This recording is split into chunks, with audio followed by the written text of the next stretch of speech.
Obra. Milagro en la logia.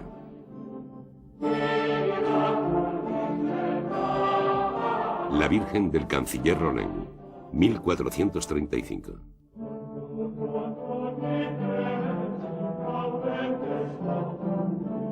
Jan van Eyck, Brujas, 1376-1441.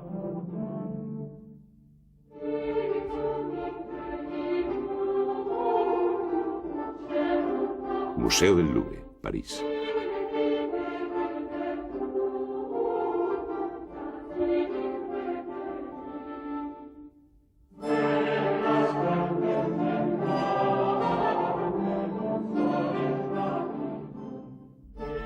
La Virgen del Canciller Rollin, o Madonna de Autun, o Virgen del Donante, es una tabla de pequeño tamaño, 66 por 62 centímetros. Ejecutada a finales de la época gótica, es una de las primeras pinturas al óleo que se conocen. Alrededor de los 4 personajes principales, muestra varios cientos de detalles minúsculos.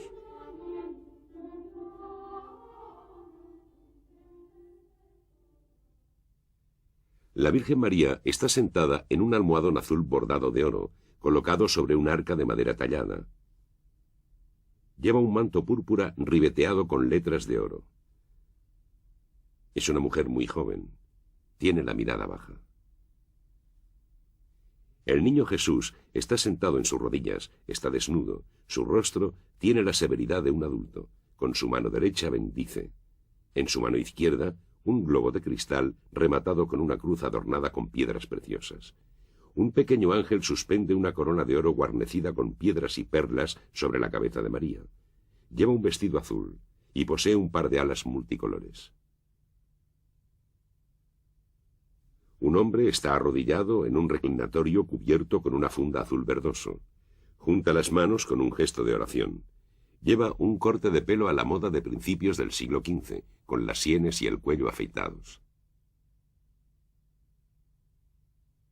Numerosos indicios revelan que se trata de Nicolas Rollin.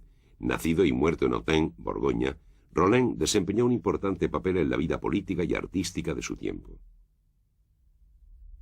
En segundo plano, los 2 centinelas. Uno se asoma a la almena. El otro, visto de perfil, lleva un gran bastón. Están vestidos a la moda de los años 1430. Una logia de estilo románico se abre al exterior con 3 arcos de medio punto. Los capiteles con motivos recuerdan a los siglos del siglo XII románico. Varios capiteles compuestos muestran escenas del Antiguo Testamento. La arcada está recorrida por un motivo de pámpanos y dragones. A ambos lados hay otros espacios cerrados con vidrieras blancas formadas por cibas redondas. Encima de la logia hay 2 ventanas con vidrieras de colores.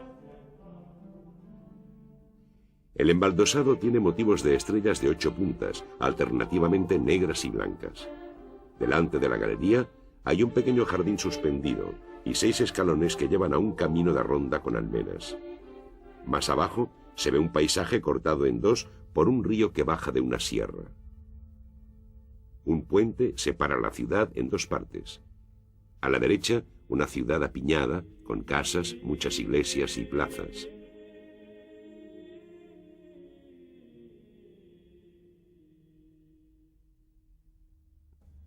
A la izquierda, un suburbio con una abadía, casas con resaltos o entramados y caminos que llevan al campo.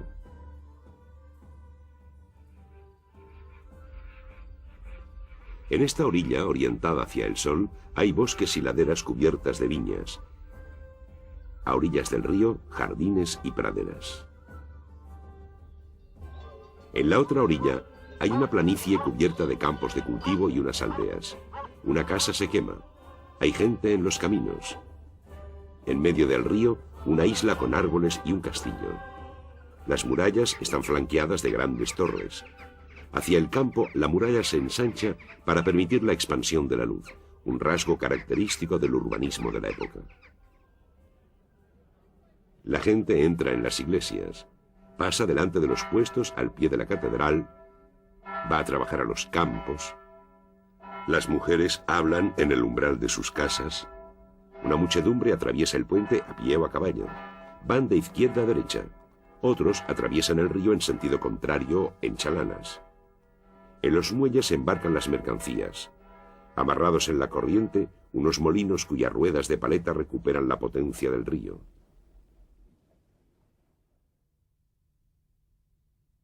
En este ambiente familiar, los historiadores han creído reconocer la aguja de la Catedral de Utrecht, el puente de los Arcos de Lieja, la Catedral de Santa Gúdula de Bruselas o la Campiña de Borgoña.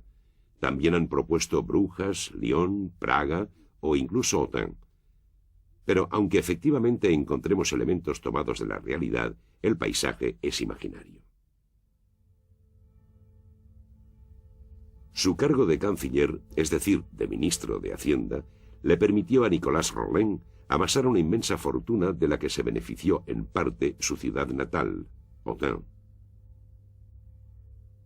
El centro de Autun es la Catedral de San Lázaro, famosa por su tímpano del juicio final, sus capiteles románicos y su aguja gótica. Muy cerca de la catedral se encuentra la casa particular de Nicolas Rolin, que hoy es un museo. Rolin fue un mecenas que favoreció el trabajo de copistas e iluminadores. Dotó generosamente su parroquia de la Virgen de Châtel, una iglesia situada entre su casa y la catedral. El cuadro estaba destinado a una capilla fundada por los antepasados del canciller. La escena parecía iluminada por la luz del altar, ante el cual se supone que estaba arrodillado Rolin. Fundador de los Hospicios de Bonn, varios años después, Rolin le cargó a Roger van der Weyden el retablo del juicio final. Se hizo retratar en su panel exterior, acompañado de su tercera mujer, Gigonde de Salins. Estos retratos de donantes son el testimonio del acceso al mecenazgo artístico de una burguesía opulenta. Al prodigar los actos piadosos, Rolin también trataba de borrar la mala fama relacionada con su función de canciller.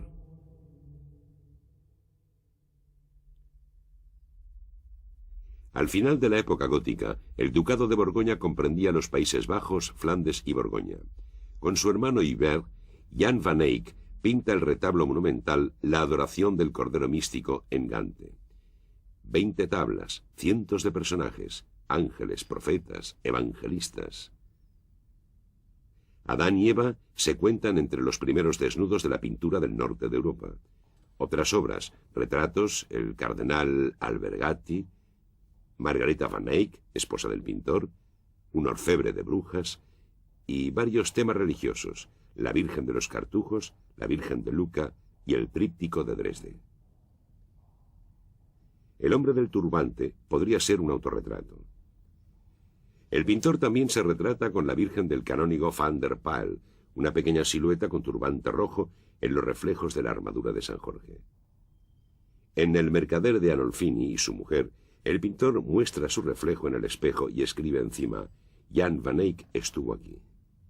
A menudo escribe este lema en el marco de sus cuadros: Als ik kan, como yo puedo. Como la mayoría de sus otros cuadros, la Virgen del canciller Rolin debió de tener un marco de madera grabado, fechado y firmado. La iglesia de Nuestra Señora de Châtel fue demolida durante la Revolución. En 1800 el cuadro, que estaba en Autun, fue enviado al Louvre. Un grabador del siglo XVI imagina el taller de los Van Eyck. Alguien trae una tabla de madera. Un ayudante pasa los polvos por el molino, otro los mezcla con aceite de linaza, un tercero coloca las pinturas en la paleta. Unos aprendices dibujan. Uno de los hermanos pinta un tema religioso. El otro ejecuta el retrato de una mujer. La tabla, casi cuadrada, consta de 3 piezas de roble con vetas verticales. Estas piezas se han alabadeado un poco, y en algunos sitios se distinguen las junturas. Las tablas se preparaban con procedimientos que aún hoy emplean los guitarreros y los ebanistas.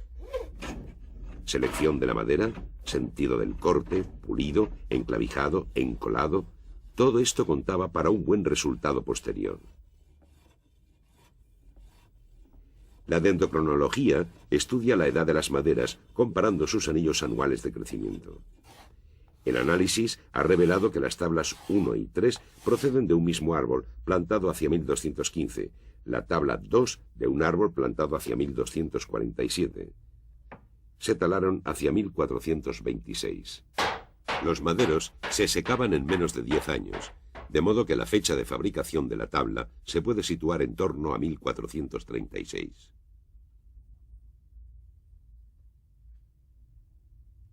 La tabla se recubría de yeso, mezcla de cola animal y yeso fino. Después de las primeras manos, que hinchaban las vetas de la madera, la tabla se volvía a pulir. Luego se aplicaban manos espesas, puliéndolas cada vez hasta obtener una superficie dura y lisa como el marfil.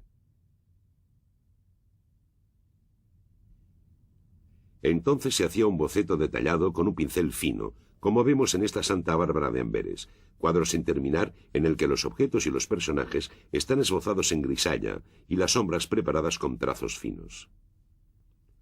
Los rayos infrarrojos atraviesan los pigmentos y muestran las capas inferiores, que de otro modo resultan invisibles. Al explorar por zonas la superficie del cuadro, se puede descubrir el dibujo original y las modificaciones que hizo el pintor de su proyecto inicial. El detalle oculto más evidente es la bolsa grande al lado derecho del canciller. Era el símbolo de su función y contenía el sello del duque de Borgoña. Quizá el propio Romain le pidiera al pintor que borrara este objeto, una alusión demasiado clara a su inmensa fortuna. Puede que fuera también el canciller quien le sugiriera al pintor el cambio en la posición de la mano de Jesús para ser bendecido por él. Hasta Van Eyck, las pinturas se preparaban mezclando los pigmentos con clara de huevo. El temple, que ha dado origen a muchas obras maestras, era difícil de trabajar. La leyenda atribuye a Van Eyck la invención de la pintura al óleo. En realidad, parece ser que esta técnica ya se conocía en el siglo XII. El aceite de linaza se seca mal. Van Eyck pudo descubrir que mezclándolo con esencia de trementina, el aceite se secaba antes. Extraído de la resina de algunos pinos, el aguarrás disuelve las sustancias grasas y da fluidez a los pigmentos preparados con aceite. El aceite comunica a los colores una mayor saturación y conserva su brillo. Seca lentamente, lo que permite hacer retoques. Resulta muy eficaz para dar texturas.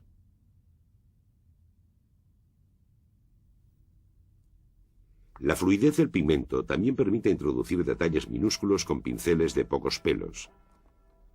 Los personajes que cruzan el puente a pie tienen menos de 1 milímetro de altura.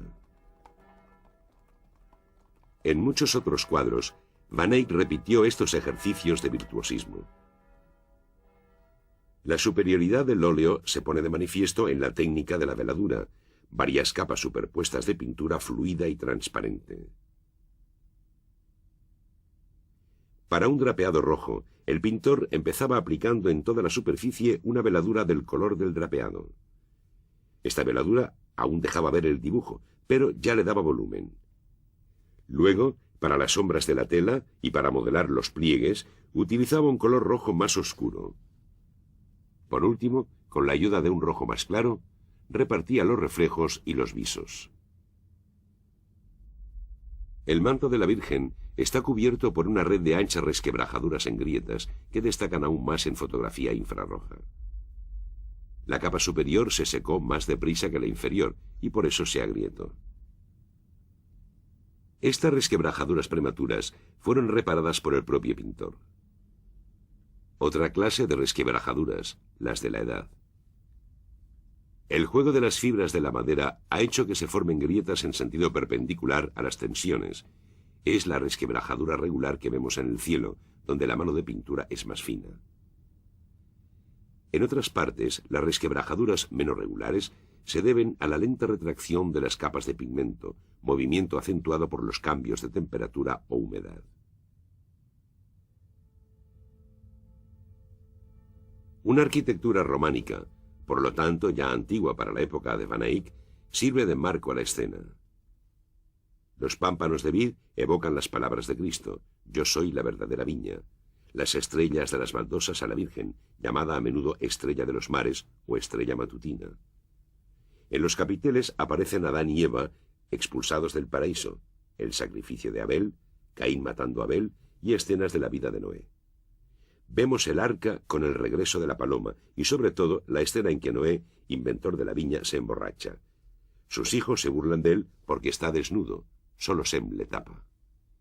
Las vidrieras blancas repiten el círculo, símbolo de eternidad. El triple arco podría ser una alusión a la Santísima Trinidad. Las urracas, que se representan a menudo en los patíbulos, anuncian la crucifixión de Cristo. Una columna aplasta a unos conejos, animales prolíficos, símbolos del amor carnal. Unos pavos reales, cuya carne se consideraba incorruptible, recuerdan la promesa de inmortalidad celestial. El jardincillo es el jardín cerrado del Cantar de los Cantares, una alusión a la virginidad de María. En él encontramos margaritas, la inocencia de Jesús, la humildad de María. Peonías. Según San Ambrosio, las rosas del paraíso no tenían espinas. La Virgen también es llamada rosa sin espinas. Gabanzas. El rosario, gran corona de rosas con la que se ceñía la Virgen. Lirios. La futura realeza de Cristo. Por último, azucenas. La pureza de la Virgen y de Cristo. Algunas de estas imágenes, tomadas de las letanías de la Virgen, están escritas en los bordados del manto. Las sucesivas limpiezas del cuadro han borrado en parte las letras de oro. Todavía se pueden leer algunas. Exaltata sum in Líbano, un fragmento del Eclesiastés donde se dice, como el cedro me he elevado sobre el Líbano. En la página del libro de las horas, la letra D, tal vez el principio de los maitines, que empiezan con Domine labia mea aperies, Señor, ábreme los labios. En la Biblia, el ángel es un mensajero de Dios con apariencia humana. Este lleva el ropaje azul de los querubines. Sus alas oceladas repiten los colores del arco iris, símbolo de la alianza entre Dios y los hombres. La corona, una especie de aureola, estaba reservada a las vírgenes santas. La perla está asociada a la Virgen. Las perlas y las piedras preciosas aparecen también en el bordado del manto y en la cruz de oro de Cristo, signo de su soberanía sobre el mundo. Cristo bendice a Roland y al mundo que le rodea. Su mano se sitúa a la altura del puente, en señal de que la bendición, salvando todos los obstáculos, es universal. Entre Roland y María, una hilada vacía de baldosas corta el mundo en dos partes. El lado de María está dedicado a las iglesias, con las que se suele comparar a María. El lado de Roland está dedicado más bien a los edificios civiles. El conjunto forma la ciudad de Dios, imaginada por San Agustín, la Jerusalén celeste, atravesada por el río de la vida. La isla redonda del centro es un recuerdo del paraíso y también una evocación de la Torre de David. La luna, las montañas, el vuelo de los pájaros también hacen referencia a las imágenes de los textos sagrados. El mundo pintado por Van Eyck es un mundo lleno por completo de símbolos. Roland estaba rezando, ha levantado la mirada. Es testigo de la coronación de la Virgen. Pero en este cuadro también se pueden descubrir otros indicios. Roland lleva puesta una sotana de brocado pardo con tisú de oro y orla de bisón, y un cinturón negro con hebilla de oro, obsequio de Felipe el Bueno. Encima de él, Noé, el inventor de la viña. A la altura de su cara, las viñas en bancales, alusiones a la fortuna de Roland, fundador de los hospicios de Bonn con ricos viñedos. 1419, en plena Guerra de los 100 años. Se entablan negociaciones entre Francia, Borgoña e Inglaterra.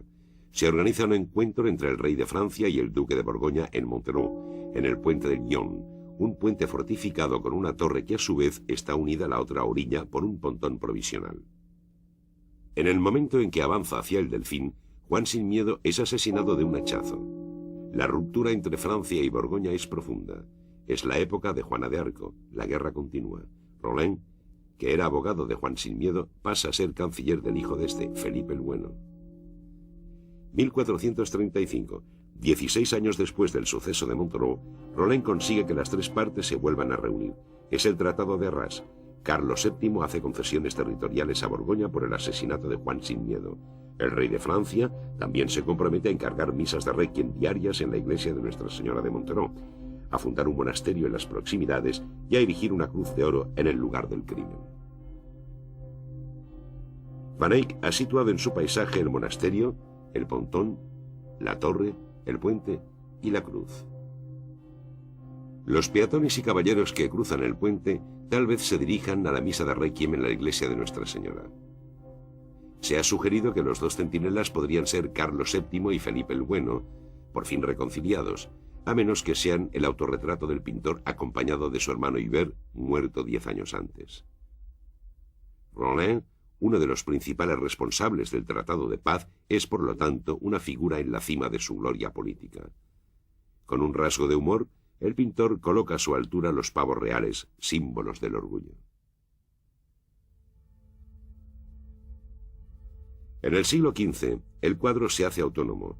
Ya no es tan solo un adorno religioso, sino una ventana abierta al mundo. El problema del pintor es arrastrar la mirada del espectador a través de una ilusión de realidad. En este caso, la solución es elegante, ya que, con la galería colocada en lo alto, Van Eyck domina un paisaje profundo. La disminución de las baldosas permite sugerir el alejamiento. Desde esta época, el embaldosado y la arquitectura son los principales soportes de la perspectiva. Los esposos Arnolfini tienen un sistema de 3 puntos de fuga. La Virgen del canónigo Van der Pijl posee un sistema doble. En La Virgen del canciller Rollin, las líneas del embaldosado convergen hacia un punto central, la isla del río. Las líneas de los capiteles convergen hacia unos puntos situados un poco más arriba, de modo que los puntos de fuga están muy próximos. Pero su desviación puede deberse quizás al juego de las piezas de la tabla. Es posible que al principio los puntos fueran uno solo o estuvieran alineados en la misma vertical. Con Arnolfini o Van der Pijl, el pintor tanteaba de forma empírica en busca de un sistema de perspectiva. Con Rollin, la perspectiva central, con punto de fuga único, está casi lograda. Otra forma de sugerir la profundidad: el progresivo debilitamiento de los colores. En efecto, en la naturaleza, la saturación de los colores desaparece con su lejanía. Por último, las columnas acentúan el relieve del paisaje al encerrarlo.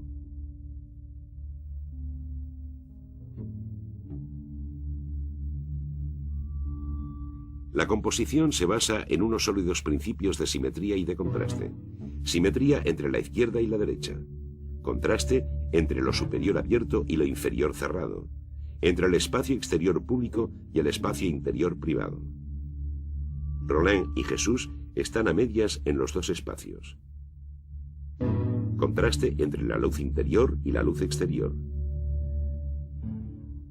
Contrastes y simetrías entre colores complementarios. El rojo del manto de la Virgen se contrapone al azul del ropaje del ángel. Asimismo, el azul verdoso del reclinatorio de Rollin está ribeteado con un galón rojo y tiene encima un cojín rojo oscuro. En el centro de la composición, una repetición de estos contrastes con los colores de los dos centinelas. Los pardos de la sala y del vestido de Rollin son mezclas de estos colores básicos. En el exterior, otro sistema de complementarios: tejados de telas rojas, follaje verde. El color verde solo aparece en el paisaje. Mientras que este paisaje es de una notable continuidad, en el interior reina lo discontinuo. La oposición de las formas, las texturas y los colores es muy pronunciada. Las tensiones más fuertes se producen en el primer plano, donde se desarrolla la escena principal. Pese a la profusión de detalles, Van Eyck logra mantener la armonía de su cuadro gracias a la organización estricta de los colores. Sus gamas abarcan todo el espectro de los colores.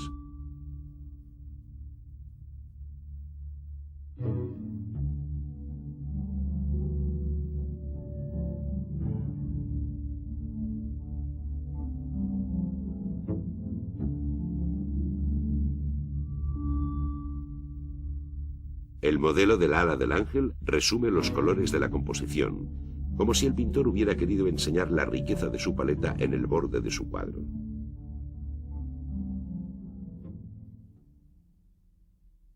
Van Eyck es uno de los primeros pintores que mostraron a su cliente tal como era, sin adulación.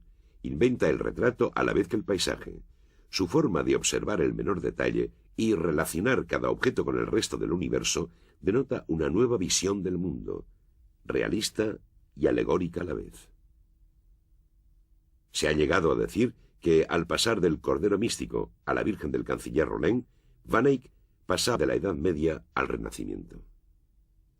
Si los símbolos resultan hoy difíciles de descifrar, las investigaciones pictóricas de Van Eyck son de la mayor actualidad. Todas las cuestiones formales que el pintor se plantea aparecerán después de él en la historia de la pintura. Detalle y conjunto, sombra y luz, orden y desorden, forma y color, interior y exterior, escritura e imagen, mito e historia.